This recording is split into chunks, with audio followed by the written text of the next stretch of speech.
Fluminense pede mais de 100 milhões de reais para negociar craque da equipe e também tem uma informação do Fluminense fazendo sondagem por lateral direito, que é destaque na temporada brasileira. Além disso, é claro que a gente vai falar bastante da partida de ontem. O Fluminense acabou derrotado de virada contra o Grêmio na partida de ida da Copa Libertadores da América, e sábado já temos uma partida muito importante contra o Corinthians pelo Campeonato Brasileiro. Então, desde já, você, tricolor ligado aqui na Central, deixe o seu like, se inscreva no canal, ative o sininho para não perder nada. Depois da vinheta a gente vai falar muito sobre o nosso Flusão.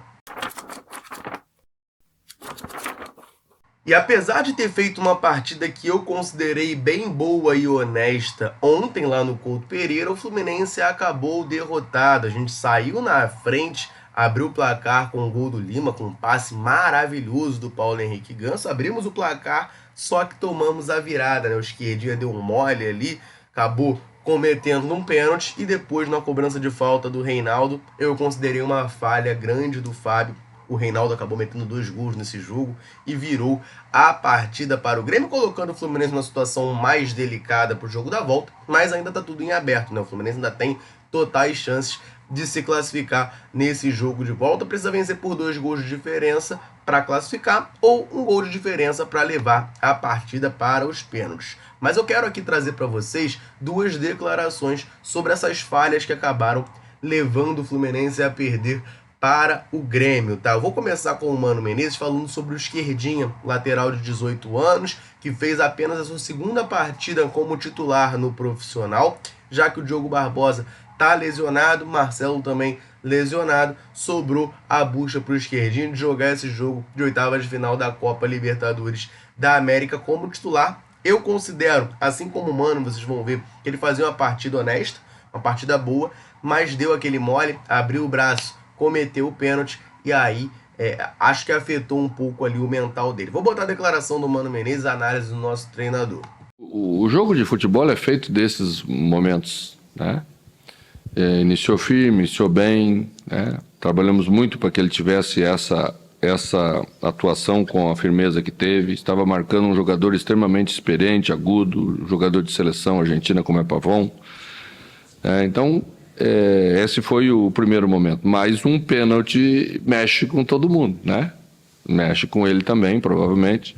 Aí perdeu um pouquinho da tranquilidade de posicionamento, aí já entrou de qualquer jeito na bola, não dá, né? O jogador que ele estava enfrentando na segunda parte do jogo, você não pode entrar de qualquer jeito para tomar a bola, que você não consegue tomar a bola. Essa hora também os outros jogadores mais experientes têm um papel importante em orientá-lo, em reposicionar, em acalmar. O futebol é feito desses momentos, sim. Pode ter acontecido com ele, mas vai certamente estar no próximo jogo melhor preparado ainda, né? E é isso que se quer. Cara, eu gostei do trecho aqui da declaração do Mano Menezes, em que ele fala no final ali, né, de que o jogador vai estar melhor preparado no próximo jogo. Acho que é papel do treinador dar essa confiança, tá? O esquerdinha é um jogador que, gente, ele tá fazendo a segunda partida dele como titular no profissional. É natural que o torcedor do Fluminense, depois da partida de ontem, fique possesso pra caramba, tá ligado? Com muita raiva do esquerdinha, porque de fato, cara, ele falha no primeiro gol, acaba cometendo aquele pênalti bobo ali, né? Marca com o braço aberto. E no segundo gol ele comete uma falta infantil. Mas assim, eu não consigo acreditar no segundo gol a ele, tá? Ele fez uma falta boba, beleza. Mas, assim, faltas acontecem durante o jogo.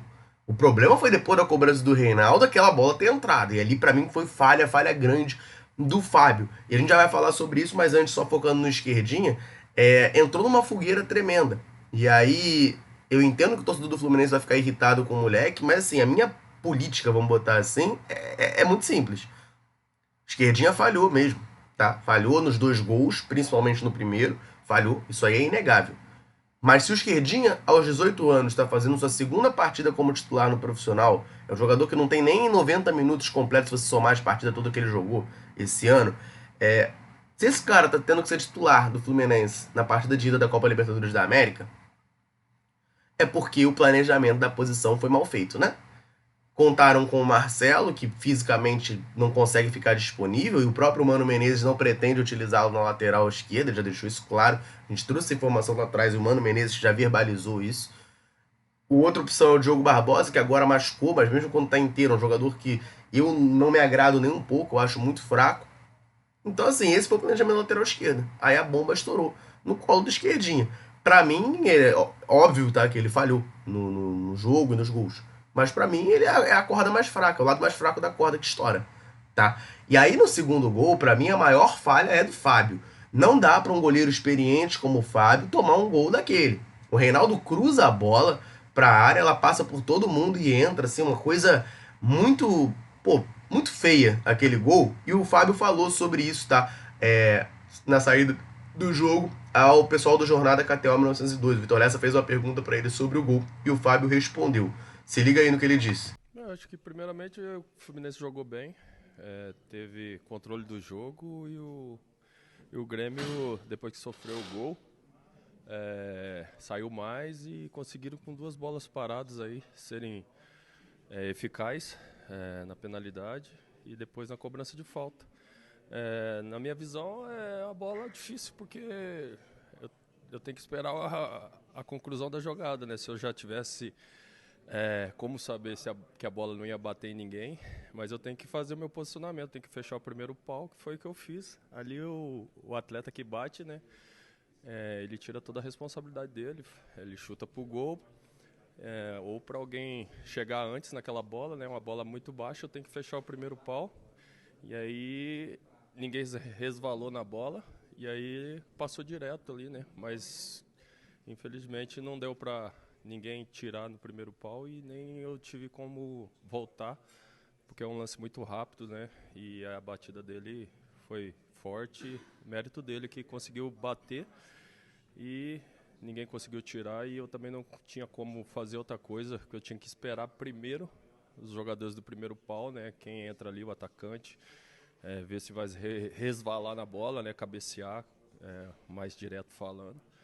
E depois que eu tenho que reagir. Infelizmente, ninguém relou na bola, só que foi uma bola muito rápida e não deu tempo de voltar.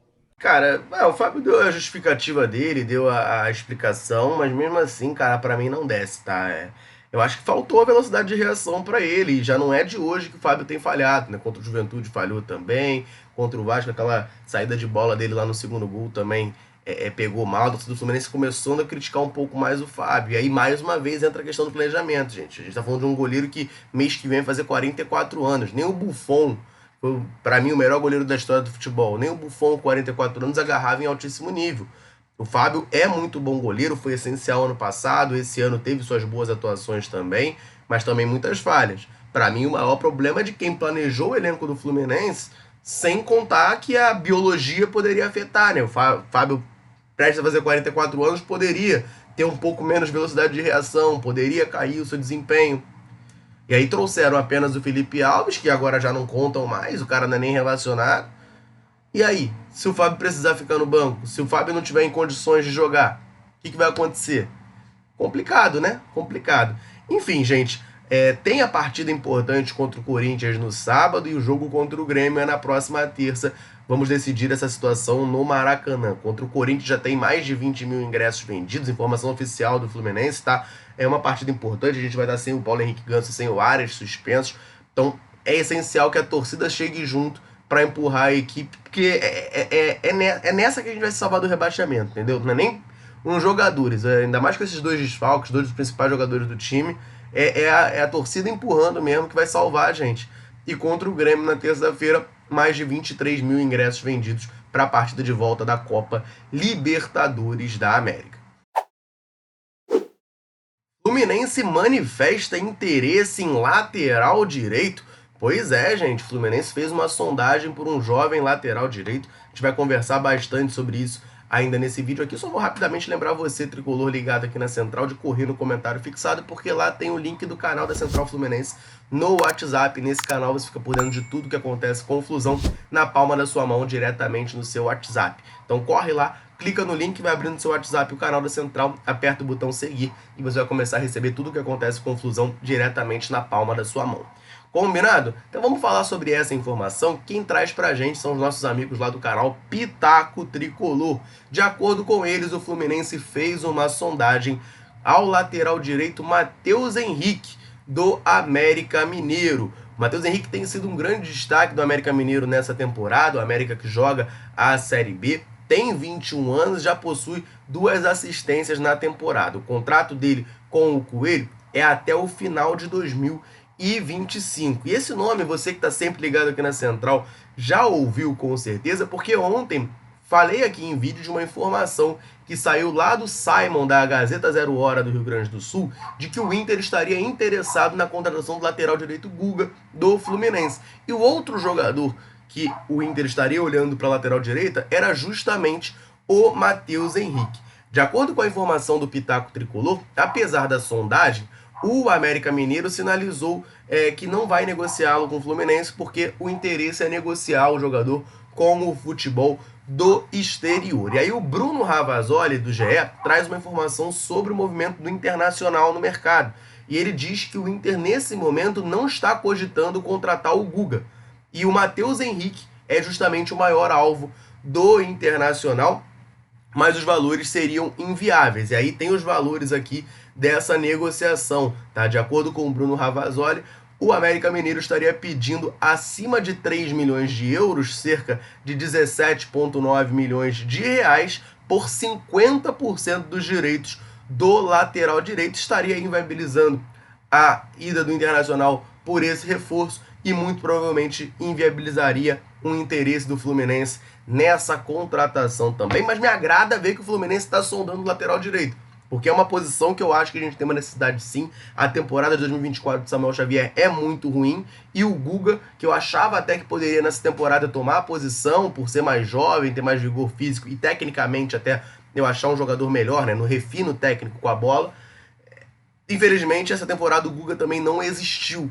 Então, fico feliz que o Fluminense abriu os olhos para isso e talvez vá ao mercado, né? Pelo menos essa sondagem ao Matheus Henrique já foi feita nessa janela de transferência. Eu quero saber de você, tricolor, ligado aqui na Central. Você deixar um comentário aqui embaixo. Você concorda comigo que o Fluminense precisa contratar um lateral direito? Comenta aí pra gente trocar aquela ideia.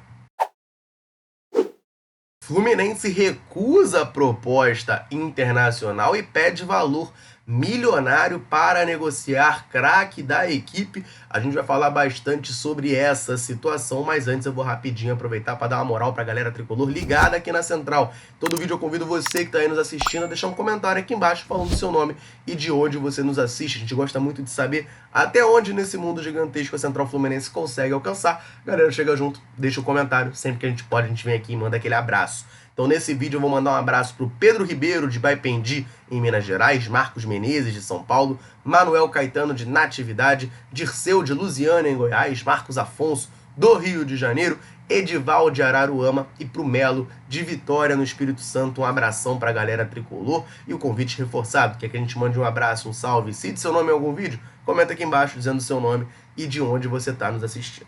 Combinado? Então vamos falar dessa situação, gente, porque ontem trouxemos aqui a informação que saiu primeiramente lá na Turquia, de que o Galatasaray estaria interessado em contratar o meio-campista John Arias, e fizeram uma proposta oficial de 10 milhões de euros, cerca de 60 milhões de reais, para contratar o meio-campista colombiano do Fluminense.